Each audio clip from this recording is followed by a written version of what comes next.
大家好，我是大卫，欢迎您来到我的频道。今天我将通过这期视频为大家详细介绍一下网红猛鸟北长尾山雀，并澄清一下银喉长尾山雀与北长尾山雀之间的关系。这期节目可能是全网对北长尾山雀介绍最全面的中文视频。如果您喜欢，请务必观看到最后。同时，也希望您能把我的节目和频道分享给更多热爱生活、热爱大自然的朋友。在此提前感谢大家的支持。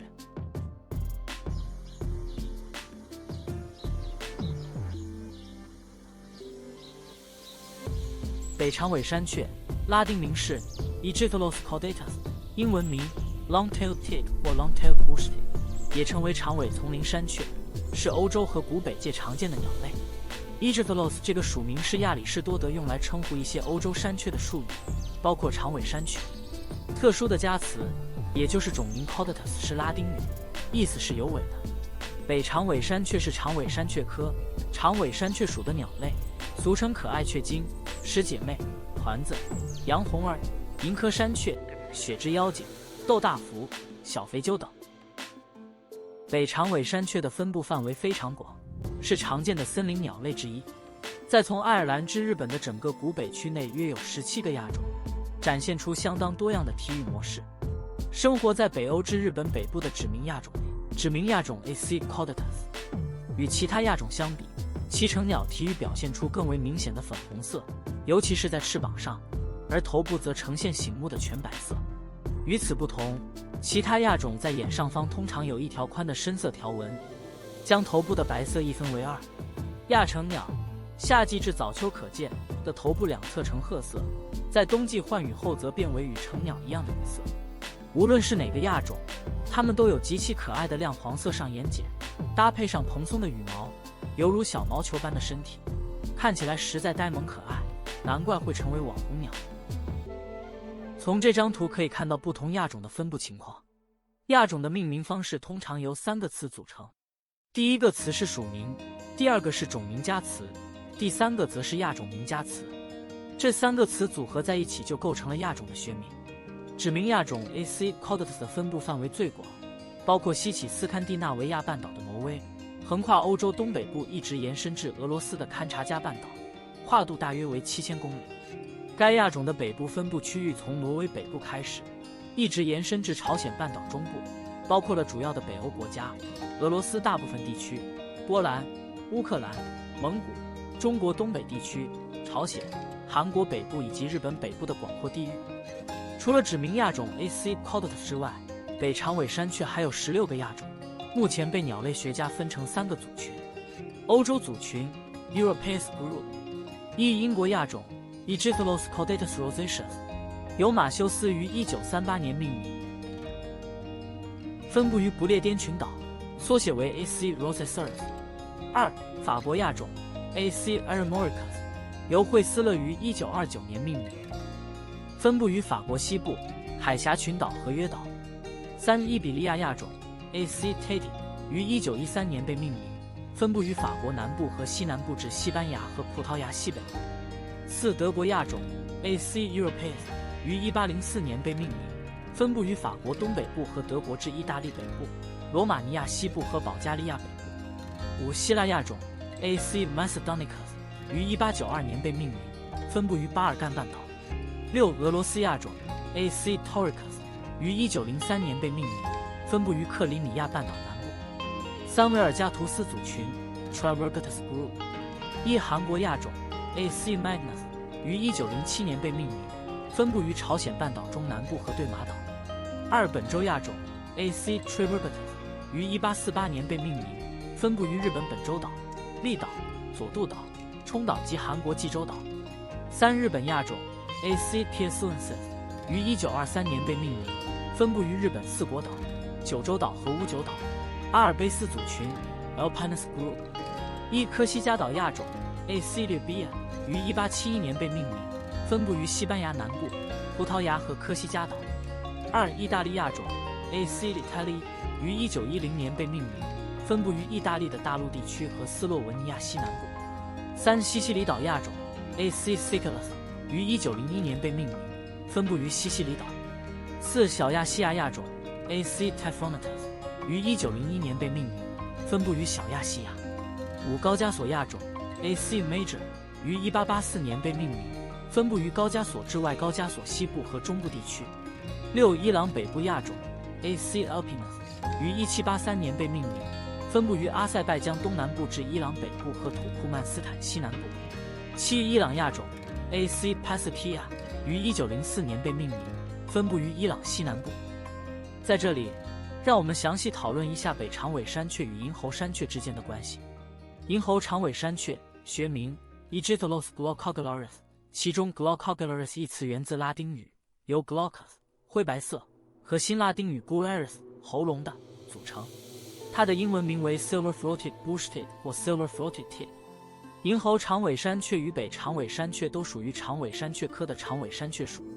最初它们是北长尾山雀的2个亚种，但由于银喉长尾山雀羽毛独特，存在显著的遗传差异，因此根据现行的鸟类分类规则，它们被分为不同的物种，彼此不能互相替代。在中国地图上，黑框部分标示了2个亚种的分布区域，这2个亚种分别是由英国鸟类学家约翰·古尔德于1855年命名的 A.G. glaucogularis 和由法国鸟类学家朱尔·皮埃尔·维罗于1871年命名的 A.G. vinesurus。它们代表了银喉长尾山雀的2个亚种，即长江亚种和华北亚种。值得一提的是，约翰·古尔德也是七彩文鸟的命名者。如果您感兴趣，可以点击视频右上角关于七彩文鸟的那期节目链接。北长尾山雀的体重约为 8.6 克，臂长约 63.1 毫米，嘴峰长约 7.6 毫米，喙的宽度约为 2.5 毫米，喙的厚度约为 3.3 毫米，肤质长约 15.9 毫米，尾长约 87.8 毫米。北长尾山雀在温带和地中海地区属于留鸟，它们通常不进行季节性的迁徙，但在部分寒凉地区，冬季可能会进行一些游荡活动。北长尾山雀典型的栖息地是山地针叶林、针阔混交林以及落叶阔叶林，在丘陵地区的灌木丛、内陆湿地芦苇丛以及城市森林公园都能看到。属于野外适应能力很强的鸟类，北长尾山雀具有敏捷的行动能力，它们的行为特点包括迅速的来去，常常在树冠或灌丛的顶部跳跃，有时还会像翁类一样捕捉空中飞行的昆虫。在秋季，它们会组成小的家族群体进行游荡，而在冬季，这些群体可能会聚集成较大的群体，数量多达100只。在繁殖季节，北长尾山雀通常以成对的方式活动。北长尾山雀虽然体型很小，但体温一直维持在略高于40摄氏度的水平，因此难以储存足够的食物来度过漫长的冬夜，尤其是在寒冷的冬季。当气温低于20摄氏度时，它们需要摄入更多的昆虫以维持体温，因为无法找到足够的食物来保持体温，许多长尾山雀可能在严冬中死亡。因此，它们在冬夜时会成群栖息，蜷缩在一起，以减小热量的散失。